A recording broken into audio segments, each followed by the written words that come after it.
कर्मफल दो भाइयों की कहानी। आज की प्रेरक कहानी कर्मा पर आधारित है।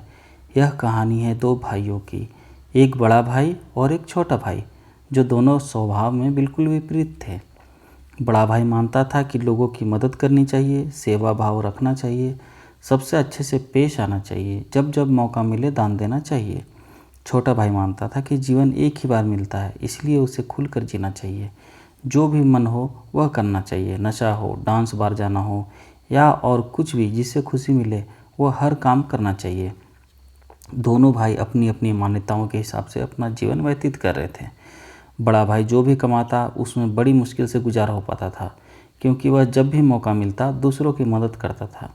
वह सत्संग सुनने जाता, मेडिटेशन करता, वो जितना हो सके उतना सादा जीवन जीने की कोशिश करता। वहीं छोटा भाई गलत रास्ते और गलत तरीके से ज़्यादा धन कमाता और अपनी हर इच्छा पूरी करता। दारू, सिगरेट पीना, नाचने वालियों के पास जाना, जितना संभव हो उतना ऐश करता। बड़ा भाई अक्सर अपने भाई को समझाने की कोशिश करता है कि वह अपने जीने का तरीका बदल दे। वो जो कुछ भी कर रहा है वह अच्छे कर्म नहीं है, लेकिन छोटा भाई उसकी एक ना सुनता और उल्टा बड़े भाई को ही अपना जीने का तरीका बदलने के लिए कहता। वे दोनों ही एक दूसरे की बात माने बिना अपने अपने तरीके से ज़िंदगी जीते रहे। एक दिन बड़े भाई को घर लौटते वक्त रास्ते में चप्पल में कील घुस गई, जो चप्पल को चीरते हुए उसके पैर में घुस गई। उसे बड़ा दर्द हुआ। दर्द इतना ज़्यादा था कि वह ठीक से चल भी नहीं पा रहा था, लेकिन फिर भी जैसे तैसे लंगड़ाते दर्द सहन करते अपने घर तक पहुंच गया। घर पहुंचने के बाद उससे बिल्कुल भी खड़ा हुआ नहीं जा रहा था। उसे बहुत प्यास लग रही थी, लेकिन दर्द इतना ज़्यादा था कि वह पानी का गिलास लेने तक की हिम्मत नहीं जुटा पा रहा था। इसलिए अब बड़ा भाई छोटे भाई के आने की राह देखने लगा।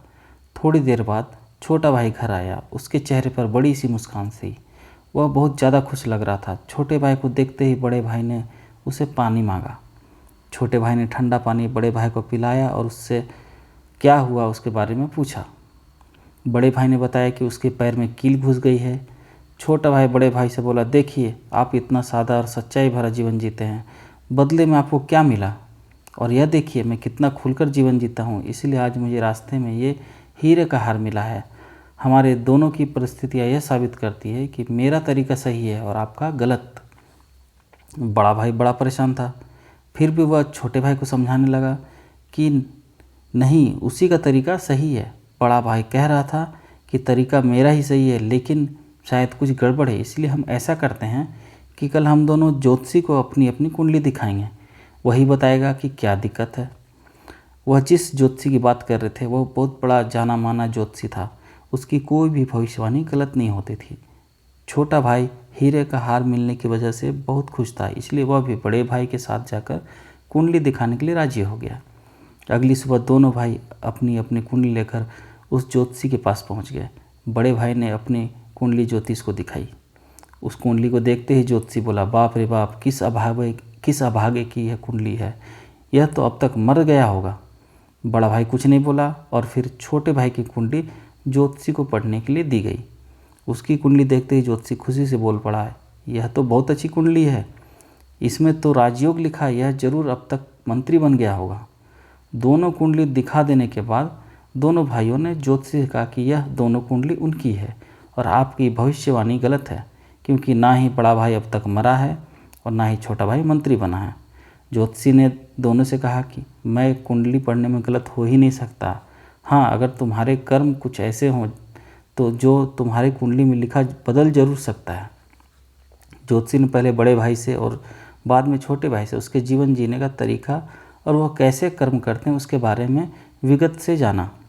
ज्योतिषी ने दोनों को समझाते हुए कहा कि मेरी पढ़ी हुई कुंडली गलत नहीं है, यह बड़े भाई के अच्छे कर्म हैं जिसने उसको कुंडली में लिखे मौत की जगह सिर्फ एक कील का दर्द दिया, और दूसरी तरफ छोटे भाई के बुरे कर्म हैं जिसकी वजह से उसका राजयोग चला गया और उसे सिर्फ एक छोटा सा हीरे का हार मिला, जिसे जल्द ही बेचकर वो ख़त्म भी हो जाएगा।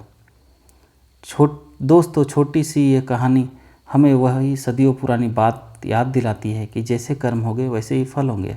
अगर हमारा वर्तमान अच्छा या बुरा है तो वह हमारे पुराने कर्मों की वजह से है, और हमारा भविष्य अच्छा या बुरा होगा यह हमारे वर्तमान के कर्मों के हिसाब से होगा। इसलिए हमेशा ध्यान रखें, अच्छे कर्म करना न छोड़ें। यह कहानी कैसी लगी कमेंट करें।